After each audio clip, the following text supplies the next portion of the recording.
je voudrais expliquer quelque chose. Pourquoi Moshe Rabbeinu, il a la force d'arrêter le soleil? Comme ça, c'est marqué. C'est marqué aussi sur son disciple. Son disciple Yoshua, il a dit, Shemesh Begivandon, lorsqu'ils étaient en guerre contre les 31 rois, l'Éternel lui a donné une limite de temps. Et lorsque cette limite est arrivée, le soleil devait se coucher, et Yoshua n'avait pas terminé sa mission d'exterminer les Amalekim, les forces du mal, de Amalek. Alors, qu'est-ce que fait Yoshua? Il décrète au soleil de s'arrêter, de ne plus chanter. Il lui dit, arrête, ne va pas te coucher, jusqu'à ce que je termine la guerre. Et en fait, Yoshua, d'où il a eu la force de faire tenir le soleil à ne pas se coucher? Je me suis dit, c'est sûr et certain qu'il l'a eu de son maître. Lorsque Moshe Rabbeinu a béni Yoshua, l'Éternel, il lui a dit, prends Yoshua, ne cherche pas ton successeur. Ton successeur, c'est celui qui était à côté de toi. Qu'est-ce que ça veut dire à côté de toi? Tout d'abord, le Yamish Sefer Torah Zemipicha. Qui a dit cette phrase-là? Cette phrase l'a dite Yoshua. Yoshua, quand il a gagné la guerre, il a dit, Béné Israël, rappelez-vous de Moshe Rabbeinu, notre maître, et que la Torah, l'étude de la Torah ne bouge pas de votre bouche. J'ai pas besoin de guerre pour l'instant. La guerre, c'est contre le mauvais penchant. Il faut étudier la Torah. Il a dit en ces termes, Lo yamush sefer Torah ze mipira. Ce livre de la Torah ne doit pas bouger de ta bouche.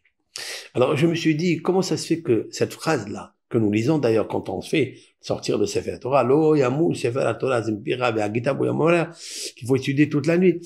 Comment ça se fait que c'est Yoshua, le disciple de Moshe, a mérité de sortir cette phrase? La réponse est l'Éternel, pour ma part, hein, l'Éternel, il paye, il donne le salaire, la récompense à tout homme, mesure pour mesure. Alors, quelle est la mesure qu'il avait, Yoshua? C'est qu'il était très très modeste, et la Torah a témoigné, Ve Yoshua Na'ar lo yamish mitoch haoel. Regardez les termes de la Torah. Et Yoshua était un jeune, ça veut dire Na'ar. Na'ar, ils disent, les Mfarshim, Haya Anav. Il était moderne, toujours il se considérait comme un jeune homme. C'est-à-dire quelqu'un qui n'a pas encore le pouvoir, qui n'a pas les possibilités. Na'ar, un adolescent. Voilà. Et donc, il était comme Moshe Rabbeinu. Dieu lui a dit d'ailleurs, prends Yoshua, an vatran kemotra. Il lui a dit, il est aussi modeste que toi. Waouh! C'est incroyable. D'avoir un élève qui ressemble à son maître, c'est très, très, très rare. Surtout dans la qualité de la modestie, c'est plus que rare. Ça n'existe pas. Quasi inexistant. Et quand même, qu'est-ce qu'il a dit, Yoshua? Yoshua a dit à Moshe, moi je bouge pas de ce que tu me dis. Tu m'as dit de rester dans Beth Midrash, Loyamish, pardon. Je ne bouge pas des salles d'études. Et on dit que lorsque le peuple d'Israël terminait d'étudier, et tout le monde laissait un peu les livres, un peu les verres, un peu les... D'accord? Comme on fait nous aujourd'hui dans nos salles d'études? Il nous faut une femme de ménage pour ramasser tous les verres de café, les bouteilles d'eau qu'on boit, surtout en été il fait chaud. Eh bien, Yehoshua, c'est lui la femme de ménage. Nahar. Nahar Benebila. En fait, c'est quelqu'un qui ne se considérait rien du tout. Il n'avait pas ce que nous on a. Oh, on a encore laissé les chaises, ils sont pas ordonnées. Ah, ils ont laissé encore les tables sales et le café, la tache de café sur la table, etc. Oh! Et au choix, il laissait finir tout le monde. Il n'ouvrait pas sa bouche. Il n'a jamais dit à quelqu'un, pourquoi tu as fait ça? Pourquoi tu as laissé tes bouteilles vides sur la table? Jette-les à la poubelle. Jamais.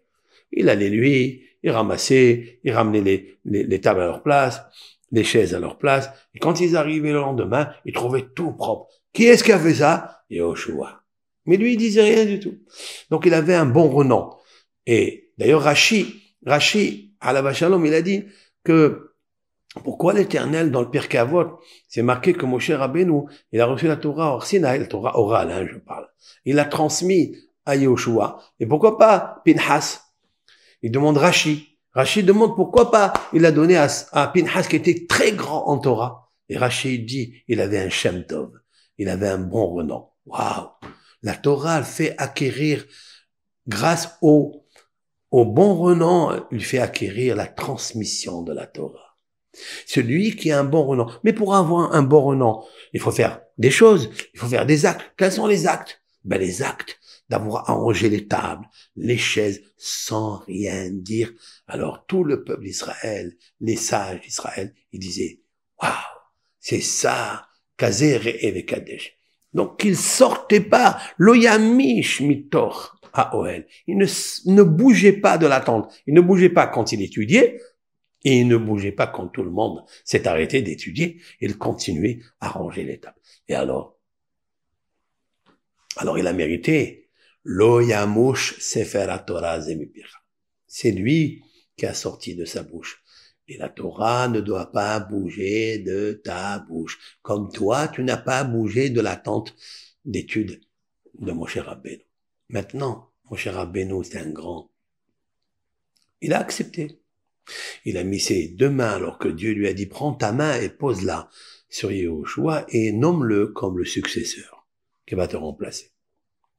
Moshe Rabbeinu, avec un œil bienveillant, comme il est convenable à tout maître et à tout sage d'Israël, c'est de bénir ses élèves, ses enfants. Alors, il lui a mis les deux mains. La Torah, au lieu d'écrire Yado, elle a écrit Yadav. Yado, c'est une main, mais c'est marqué Yadav dans la Torah. C'est marqué. Et il lui a mis ses deux mains. Qu'est-ce qu'il lui a donné? Il lui a donné la force de la Torah. Il lui a donné la force de la mouche sefer haTorah zempira. Et il lui a donné aussi quelque chose. De la même façon que Moshe Rabbeinu a fait retenir le soleil de se coucher, il lui a donné aussi ce pouvoir. Parce que quand on bouge pas de l'étude de la Torah, et on dit que la Torah ne doit pas bouger de ta bouche, et que tu es un homme qui n'a jamais bougé de ta tente, alors soit on attend de faire arrêter le soleil et de lui dire ne bouge pas. Surtout, ne bouge pas. Reste à ta place. Vayomer Shemesh begiv'on dom. Il a dit au soleil, Shemesh, soleil, begiv'on, donc c'était la localité où il faisait la guerre. Dom, c'est quoi dom? Tais-toi. Vaïdom Aaron. Et le soleil, il s'est tué.